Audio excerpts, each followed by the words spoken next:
atrás, es tiempo de adorar al único Rey, rodeado de gloria y majestad. Levantamos hoy nuestra alabanza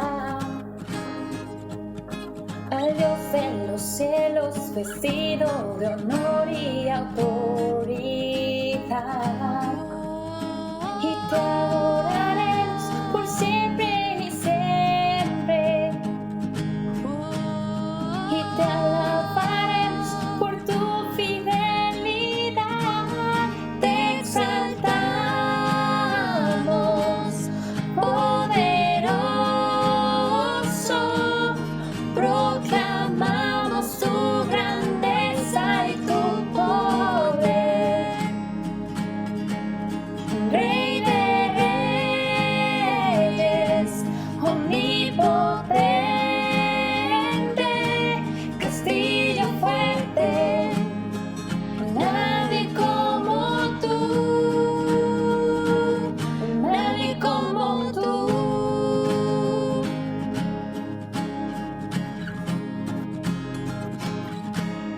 Todo quedó atrás, es tiempo de adorar al único Rey, rodeado de gloria y majestad. Levantamos hoy nuestra alabanza al Dios de los cielos, vestido de honor y autoridad. Y te adoraremos por siempre y siempre, y te alabaremos por tu fidelidad. Te exaltamos, poderoso, proclamamos tu grandeza y tu poder.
que está sentado en el trono, al que vive para siempre y siempre, sea la gloria, sea la honra y el poder, sea la gloria, sea la honra y el poder, al que está sentado en el trono, al que vive para siempre y siempre, sea la gloria, sea la honra y el poder, sea la gloria, sea la honra y el poder.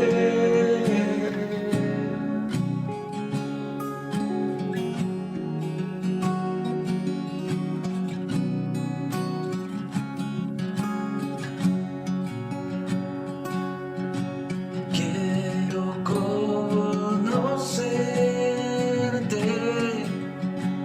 cada día más a ti, entrar en tu presencia y adorar.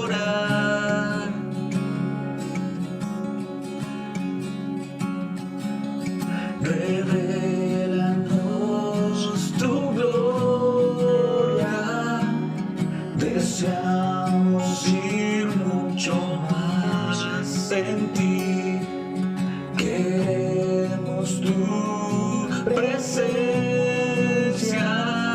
Jesús,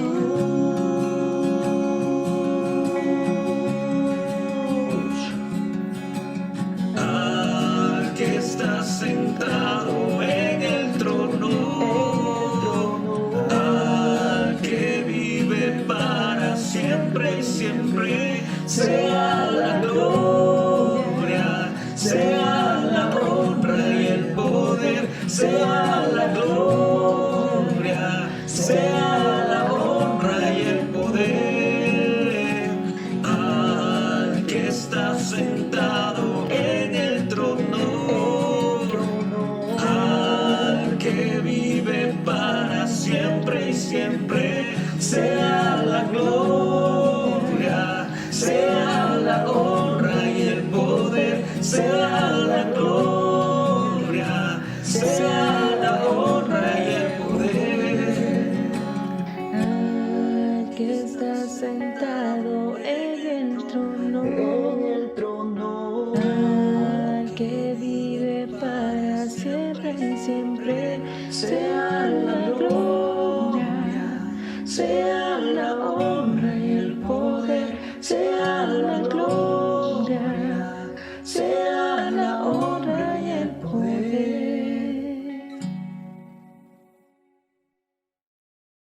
Segunda de Corintios 4, del 3 al 12. Pero si vuestro evangelio está aún encubierto, lo está entre los que se pierden. Pues como ellos no creen, el Dios de este siglo les ha cegado el entendimiento para que no resplandezca en ellos la luz del evangelio de la gloria de Cristo, el cual es la imagen de Dios. Nosotros no nos predicamos a nosotros mismos, sino que proclamamos a Jesucristo como Señor, y nos declaramos siervos de ustedes por amor a Jesús, porque Dios, que mandó que de las tinieblas surgiera la luz, es quien brilló en nuestros corazones para que se revelara el conocimiento de la gloria de Dios en el rostro de Jesucristo. Pero tenemos este tesoro en vasos de barro para que se vea que la excelencia del poder es de Dios y no de nosotros, que estamos atribulados en todo, pero no angustiados, en apuros, pero no desesperados, perseguidos, pero no desamparados, derribados, pero no destruidos.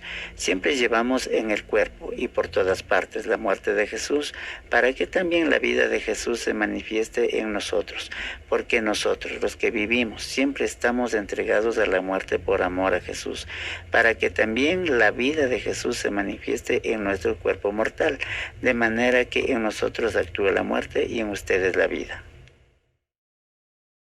Durante esta semana tuvimos un poco de inconvenientes con la luz eléctrica en la iglesia y justamente esto nos impidió hacer unas transmisiones, por ejemplo, de una clase, entre otros inconvenientes. Y cuando reflexionaba sobre el pasaje de 1 de Corintios capítulo 4, versos 3 en adelante, meditaba un poco sobre lo que significa la luz y cómo esto podría relacionarse con lo que pasamos en esta semana. Te invito a que veamos el pasaje de 2 de Corintios capítulos 4, versos 3 y 4. Si la buena noticia que predicamos está escondida detrás de un velo, solo está oculta a la gente que se pierde. Satanás, quien es el Dios de este mundo, ha cegado la mente de los que no creen. Son incapaces de ver la gloriosa luz de la buena noticia. No entienden este mensaje acerca de la gloria de Cristo, quien es la imagen exacta de Dios. Este pasaje nos dice que la luz de Cristo está ahí, alumbra a toda la humanidad, nos ha llenado a nosotros de su luz para que nosotros podamos conocer quién es Dios. Y el mundo vive en oscuridad. ¿Por qué? Porque justamente dice Satanás quien ha nublado la vista de la gente para poder ver lo que Dios está haciendo, quien ha confundido a las personas y no les permite ver. Vemos que cada corazón que no conoce a Dios está entenebrecido, está oscuro y no puede conocer a Cristo. Mientras que quienes hemos aceptado a Cristo, no por mérito propio, sino por la gracia de Dios, hemos tenido esta luz. Y pensaba justamente, como te decía, en lo que pasó en la iglesia, porque yo veía a mi alrededor, las casas de los vecinos tenían luz, pero nosotros estábamos impedidos a tener esa luz. No es que se había perdido la luz eléctrica. Nosotros teníamos un inconveniente, seguramente un fusible dañado, seguramente una mala conexión. No sé, ese tema le dejo a los expertos. Pero nosotros estábamos impedidos de acceder a esa luz que había y brillaba a nuestro alrededor. Y apenas teníamos la luz tenue de una vela. Y seguramente tú has visto, ¿no es cierto?, cuánto alumbra una vela en una sola habitación. A veces nuestra vida es así. Estamos sumidos en esa oscuridad. Y de hecho, el mundo que no conoce a Dios está sumido en la oscuridad y no puede ver a Dios. Y por eso es que vemos que gente vive en la oscuridad y está como con esa luz de la vela tratando de asirse de pequeñas luces tenues que tratan de hacerlo en sus propias fuerzas. Por ejemplo, buscan al Dios de este mundo, como por ejemplo el Dios dinero, que está fundamentado en la codicia, o el Dios de la mentira, que nos lleva a situaciones como la corrupción, que ahora hemos escuchado tantos casos en nuestra sociedad, o situaciones como la maldad. ¿Por qué? Porque el egoísmo me hace solamente ver lo que yo quiero, lo que yo necesito y no me importa mi prójimo. Estas pequeñas cosas de las que nos queremos asir para dar significado a nuestra vida, como el dinero o el poder, la fama o cualquier otra cosa de este mundo, son dioses falsos que sirven a Satanás y que han oscurecido a todas las personas en este mundo. Y el mundo vive sumido en la oscuridad. El mundo vive lejos de Dios y no puede ver lo que Dios está haciendo. Pero dice que Dios creó la luz en medio de la oscuridad cuando empezó el mundo. Y de hecho, en 2 de Corintios 4:6 continúa el apóstol Pablo diciendo: pues Dios, quien dijo que haya luz en la oscuridad, hizo que esta luz brille en nuestro corazón para que podamos conocer la gloria de Dios que se ve en el rostro de Jesús. La luz en la oscuridad es algo que Dios hizo en su misericordia por nosotros. No es algo que nosotros lo logramos porque tal vez fuimos más santos o más especiales. No, todo proviene de Dios. Y esa luz que brilla en la oscuridad es la que Dios ha iluminado en nuestros corazones. Y es como un reflejo que nosotros tenemos. No brillamos con luz propias, sino que tomamos la luz de Dios para reflejar al mundo. Haz de cuenta que tienes un foco desconectado. ¿Sirve eso para algo? ¿Alumbra tal vez una habitación porque tengo un foco? No, ¿no es cierto? El foco tiene que estar pegado a una boquilla y esa boquilla es parte de una red eléctrica. Entonces va a dar luz. Nosotros somos así, somos como ese foco que no brillamos solos, a menos que estemos conectados a Cristo. Y dice Cristo en su palabra: ustedes separados de mí nada pueden hacer. Y más o menos es esta idea. Nosotros no podemos brillar a menos que estemos conectados a la base, a la energía, a la fuente que es Cristo. En ese caso sí podemos brillar, y no porque nosotros lo merezcamos, sino porque Cristo está en nosotros. Dice 2 Corintios 4:7, ahora tenemos esta luz que brilla en nuestro corazón, pero nosotros mismos somos como frágiles vasijas de barro que contienen este gran tesoro. Esto deja bien claro que nuestro gran poder proviene de Dios, no de nosotros mismos. Como te decía, no es nuestro mérito. Dios es el que ha hecho la luz en nosotros. Y Cristo es el que brilla a través de ti. Cuando tú das un testimonio, cuando tú vives de una manera distinta, entonces esa luz que viene de Cristo está brillando en ti para alumbrar al mundo. Y tenemos muchos beneficios y muchas bendiciones de la luz de Cristo que brilla en nosotros. Decía en este texto que somos como una vasija de barro. Una vasija que si tú la ves físicamente se ve tosca y se ve un poco inútil. Pero dentro de esa vasija hay una gran luz, hay un tesoro, dice la palabra. ¿Y cuál es ese tesoro? La palabra de Dios. ¿Cuál es ese tesoro? La luz que Dios ha puesto en nosotros y que nos trae gran bendición, que nos hace distintos, que nos trae esperanza y fortaleza en medio de situaciones de desesperanza. Justamente cuando hace esta ilustración el apóstol con la vasija de barro, nos está mostrando la debilidad humana y la gran fortaleza del poder de Dios. Nos está mostrando ese contraste en lo que nosotros somos, entre nuestra naturaleza pecaminosa, entre nuestra naturaleza, nuestro cuerpo mortal que enferma, que tiene propensión a morir, que muchas veces nosotros queremos ser pacientes pero somos impacientes, que muchas veces queremos hacer las cosas de manera sabia pero nos dejamos dominar por nuestras emociones o por el egoísmo. Este cuerpo, esta humanidad está totalmente limitada. Es como esa vasija de barro que puede quebrarse y es frágil, pero alberga un tesoro maravilloso, que es la palabra de Dios. Y ese tesoro maravilloso es esa fortaleza que nos hace distintos. Continúo leyendo el verso 8 y 9, dice, por todos lados nos presionan las dificultades, pero no nos aplastan. Estamos perplejos, pero no caemos en la desesperación. Somos perseguidos, pero nunca abandonados por Dios. Somos derribados, pero no destruidos.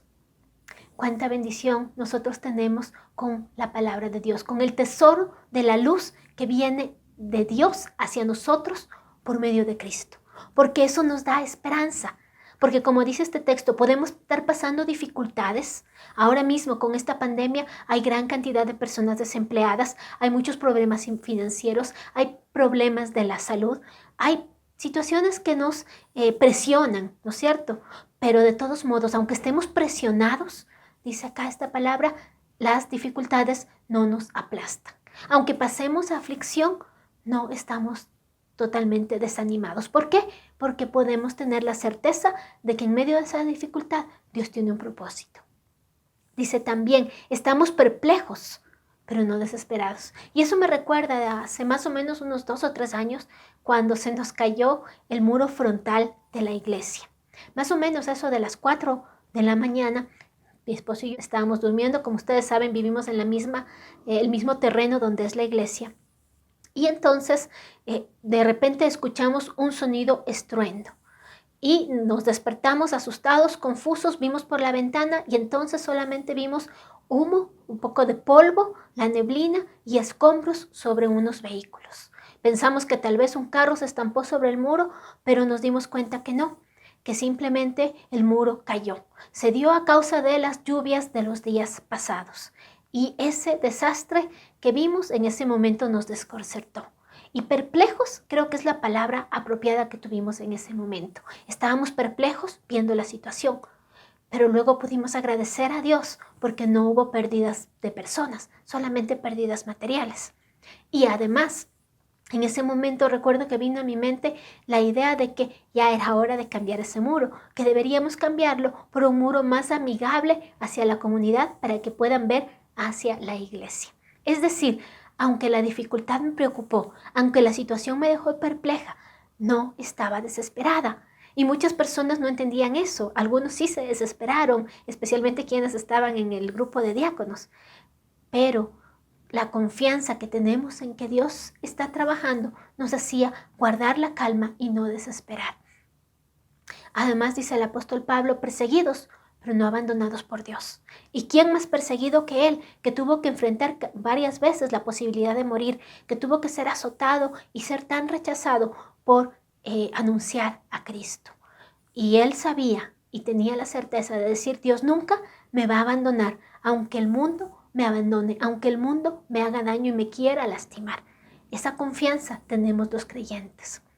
También dice derribados, pero no destruidos. Haz de cuenta que ves un boxeador que está en el ring y de repente le dan un golpe y entonces cae, pero no ha perdido la pelea. Se puede levantar y seguir. Y esa es la idea. Podemos caer, pero el hecho de que caigamos no significa que hemos sido destruidos.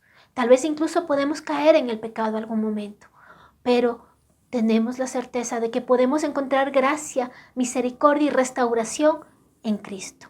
Tal vez tengamos que enfrentar consecuencias de nuestro pecado, pero de todos modos sabemos que podemos salir victoriosos a causa de que Dios está con nosotros. Ese es el tesoro que como creyentes tenemos, pero no lo tenemos simplemente para nosotros sentirnos orgullosos y envanecernos. No, ese tesoro es para compartirlo con quienes nos rodean y que el mundo que está inmerso en la oscuridad pueda conocer la luz de Cristo. Sigo leyendo el verso 10 y el verso 11. Mediante el sufrimiento, nuestro cuerpo sigue participando de la muerte de Jesús, para que la vida de Jesús también pueda verse en nuestro cuerpo. Es cierto, vivimos en constante peligro de muerte porque servimos a Jesús, para que la vida de Jesús sea evidente en nuestro cuerpo que muere. Aquí el apóstol Pablo nos está hablando de lo que él ha vivido. Y es un poco confuso este texto, pero lo que nos está diciendo en sí, que él vivió situaciones de muerte, situaciones muy difíciles, pero por medio de ellas pudo mostrar a Cristo en las situaciones difíciles. ¿Cuántas veces nosotros nos quejamos de la situación difícil que pasamos? Nos quejamos porque tenemos problemas financieros o porque enfermamos, o nos quejamos simplemente por cualquier cosa que nos pase en el día. Pero el apóstol Pablo, que enfrentó situaciones muy duras, que estuvo al borde de la muerte muchas veces, que fue rechazado y que pasó momentos que lo enfrentaron a situaciones bien difíciles, vemos que él mantuvo la calma. ¿Por qué? Porque tenía la certeza de que Dios estaba con él. Y aquí lo que él nos muestra es que podemos pasar dificultades, pero en ellas Dios las permite para que la gente que no lo conoce pueda conocer de Dios. Nos muestra también que nuestro testimonio es valioso y seguramente él veía que sus sufrimientos ayudaban a que otras personas puedan crecer, que seguramente el que haya estado en prisión hacía que la iglesia naciente tuviera más fuerza y quiera predicar más la palabra, que el que él fuera azotado hacía que incluso las personas que lo hacían daño pudiesen ver que él tenía esa valentía y ese amor por Dios, que era algo distinto y que ellos anhelen conocer a Dios. Y tantas otras cosas en donde él dice esos sufrimientos eran importantes, eran necesarios no para ganarme la salvación, sino para que Cristo pueda ser glorificado. Y la vida de santidad que nos llama a tener como creyentes es justamente con ese propósito, glorificar a Dios, no salvarnos porque ya tenemos la salvación, sino que el mundo pueda ver la luz que brilla en nosotros. Así que si tú pasas situaciones difíciles, pues que en esas situaciones difíciles Dios se glorifique a través de tu testimonio, tanto tu testimonio verbal cuando enuncias la palabra, como sobre todo tu estilo de vida, porque eso es lo que más va a brillar en este mundo de oscuridad. Que cuando pases aflicción, la gente vea a Cristo en ti. Que cuando seas tratado con injusticia, tu justicia sea luz en ese mundo de injusticia. Que cuando caigas, porque también somos seres humanos, tu manera de actuar y de restaurarte pueda ser luz a un mundo lleno de oscuridad. La santidad debemos manejarla sobre todo para poder brillar y que otras personas puedan ver no a nosotros, sino a Cristo. Así que si nuestro orgullo quiere salir cuando estamos en una discusión, pues tratemos de actuar con humildad, porque de esa manera Cristo va a brillar. Si tenemos que enfrentarnos a una situación donde queremos mentir, pues que la verdad esté al frente, aunque nos avergoncemos de decir algo que tal vez hicimos mal y tenemos que enfrentar las consecuencias. ¿Por qué? Porque a través de esas pequeñas cosas que van formando nuestro carácter, la luz brilla en nosotros y un mundo sumido en la oscuridad va a querer acercarse a Dios, va a querer hacer las cosas de otra manera. ¿Por qué? Porque conocen que Dios está obrando en tu vida y van a querer tener eso para poder cambiar. Entonces, en conclusión, morir a nuestros deseos pecaminosos, tomar la aflicción para a través de eso ser luz, nos enseña ahora el apóstol Pablo. Así que te desafío a que puedas ser luz en este mundo de oscuridad. Que el Señor te bendiga.